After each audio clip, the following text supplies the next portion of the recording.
नमस्कार साधुओं, स्वागत है आपका हार्दिक में। आज का विषय है कुंडलिनी चक्र संस्थान और उसकी सिद्धि सामर्थ्य। आत्मविद्या के अन्वेषणों ने सूक्ष्म जगत में भरे चेतन तत्वों की शोध बड़ी तत्परता पूर्वक प्राचीन काल में की थी। इस काया में ही उन्होंने जड़ जगत का सारा प्रतिबिंब पाया, यानी कि यथा पिंड तथा ब्रह्मांड। जो स्थूल संसार में है वह सूक्ष्म रूप से मनुष्य की काया में भी विद्यमान है।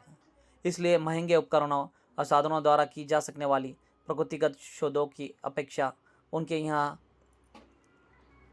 अधिक उचित समझा कि यह काया को पृथ्वी की प्रतिक्रिया मानकर उसे खोजे और जो अन्वेषण प्रयोग अभिष्ट हो वे इस देह पर ही कर ले। देखिए कैसा यहाँ पर सोच है उनकी, दर्शन शास्त्र है।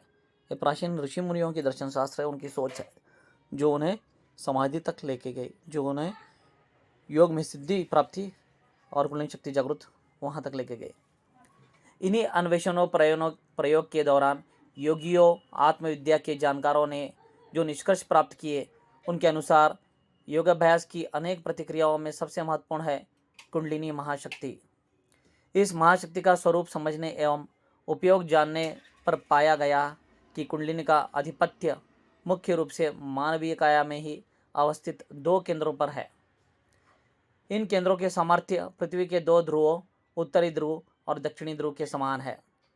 कुंडलिनी साधना को मानवीय काया में स्थित इन दो ध्रुवों पर किया जाने वाला आधिपत्य का प्रयोग माना जा सकता है। इस साधना के छोटे बड़े अनेक स्तर के प्रयोग बतलाए और किए गए हैं। जैसे मैं आपको आगे बतलाता हूँ, ध्यान से समझे। यहाँ पर विज्ञान के साथ में वेद और योग को लिया गया है। अनेक स्तर के प्रयोग एवं परिणाम है।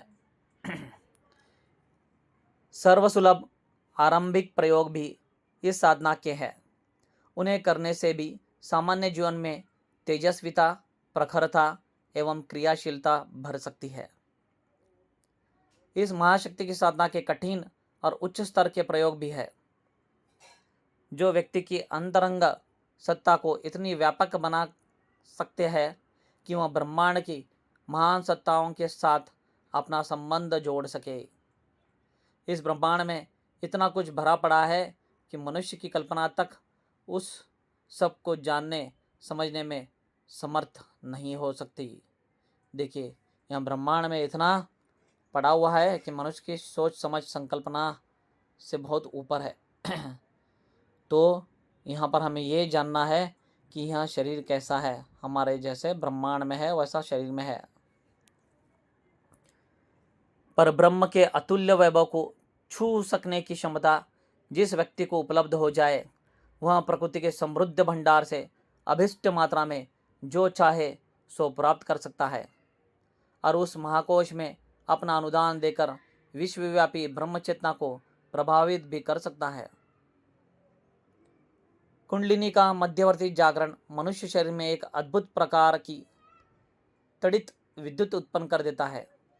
हमें एक ऐसे सिद्ध पुरुष का परिचय है जिसका शरीर भौतिक बिजली से हर घड़ी भरा पूरा रहता है। उसे कोई स्पर्श नहीं कर सकता। छुए तो खुली बिजली छूने जैसा झटका लगे ऐसा अनुभव होता है। वे हमेशा आंखें नीचे रखते हैं, यानी कि उनकी आंख हमेशा नीचे रहती है, ऊपर नहीं। देखिए ऐसे एक व्यक्ति है जो ऐसे सिद्ध है, उनमें यह सब पाया गया है। क्या क्या? आंख मिलाकर किसी की तरफ देखे तो वह मूर्छित हो जाए। एक बार उन्होंने गौर से एक कांच को देखा और वह तत्काल टूटकर चूर हो गया। यह शरीरगत विद्युत प्रवाह था। यह धारा जब मन क्षेत्र में प्रवाहित होती है तो मनस्विता का बड़ा पार नहीं पड़ता।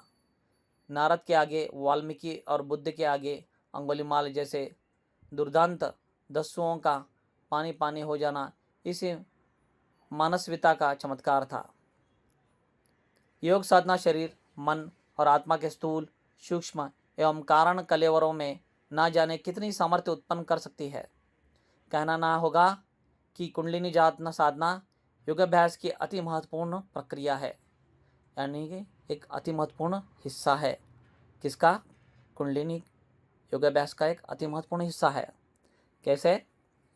आगे बताया जाता है, इसे आरंभिक स्तर पर करने से भी भौतिक जीवन प्रखर एवं प्रतिभा संपन्न बनाया जा सकता है। ऊंचे स्तर पर तो उस साधना की परिणति कितनी चमत्कारी हो सकती है, इसका उल्लेख कर सकना भी कठिन है, यानी कि शब्दों में वर्णन नहीं किया जा सकता, वह अवर्णनीय है, शब्दों से परे है। शरीर मोटी दृष्टि से एक सजीव एवं चिंतनशील मांसपिंड है। उसका क्रियाकलाप पेट एवं प्रजनन पूर्ति की धुरी पर भ्रमण करता दिखता है। मन की लिप्सा, लोभ, मोह और अहंकार का खट्टा मीठा रसास्वादन करने के लिए मचलती रहती है। तो देखिए यहाँ पर मन के बारे में और इंद्रियों के बारे में भी बताया जा रहा है। ध्यान से समझे इसे विज्ञान के साथ, ठीक है, विज्ञान को छोड़ के नहीं, विज्ञान के साथ हमको समझना है और करना है। आगे बताया जा रहा है, मीठा रसास्वादन करने के लिए मचलती रहती है। महत्वाकांक्षाओं में उछलता हुआ और निराशाओं से सिसकता जीवधारी ज्यों त्यों करके मौत के दिन पूरे करता है और कठिनाई से भारभूत जिंदगी की लाश ढोता है। पदार्थ मिलते हैं और खिसक जाते हैं, व्यक्ति जुड़ते हैं और बिछुड़ जाते हैं। आशाओं और निराशाओं का, उपलब्धियों और असफलताओं का चक्र ऐसा है जिसका ना आदि है और ना अंत। जीवधारी इसी कुम्हार के चाक पर गीली मिट्टी की तरह घूमता है और इसी चक्की के पट्टों में पीसकर अपने अस्तित्व को गंवाता बदलता चला जाता है। उत्पन्न होने, बढ़ने और बदलने की काल गति का ही एक घटक मनुष्य भी है। अन्य पदार्थों की तरह उसकी भी उटक पटक होती रहती है। देखिए क्या यहाँ पर विस्तार से एक एग्जाम्पल दिया गया है शरीर का एक कुम्हार के घट के साथ। आगे बताया है, शरीर का रासायनिक विश्लेषण अति तुच्छ और नग्न है। उसमें प्रयुक्त हुए पदार्थों का बाजारू मूल्य सामान्य पशु पक्षियों से भी कम है। मनुष्य शरीर के रक्त, मांस, अस्थि, चर्म को बाजार में बेचा जाए तब एक जीवित मुर्गे से भी कम दाम का बैठेगा। फिर भी मनुष्य की अपनी स्थिति है और अपनी गरिमा है। यह उसकी चेतना का मूल्य है, ना कि शरीर और मांसपिंड का। यह चित्त शक्ति दृश्यमान शरीर में स्फूर्ति, बलिष्ठता एवं सुंदरता के रूप में परिलक्षित होती है। सूक्ष्म शरीर में उसे ज्ञान, गरिमा, बौद्धिक प्रखरता एवं साहसिक मानसविता के रूप में देखा जा सकता है। अंतिम अति सूक्ष्म जो है कारण शरीर, यानी कि जो तीनों से आगे है, वह है कारण रूप। कारण शरीर में इसी चेतना में आस्था, आकांक्षा, स्नेह, सेवा, उदारता, करुणा जैसी दिव्य विभूतियों का निवास रहता है।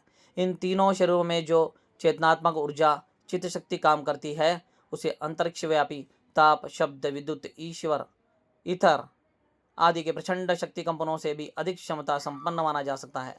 जड़ और चेतन के बीच जितना अनुपातिक अंतर है, उतना ही विज्ञान परीक्षित भौतिक सामर्थ्यों और योगियों की जानी मानी आध्यात्मिक में मानी जानी चाहिए।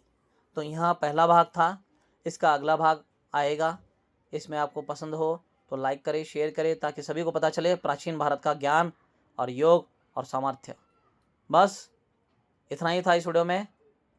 स्वस्थ रहिए, ध्यानस्थ रहिए, योगस्थ रहिए और स्वाध्याय कीजिए,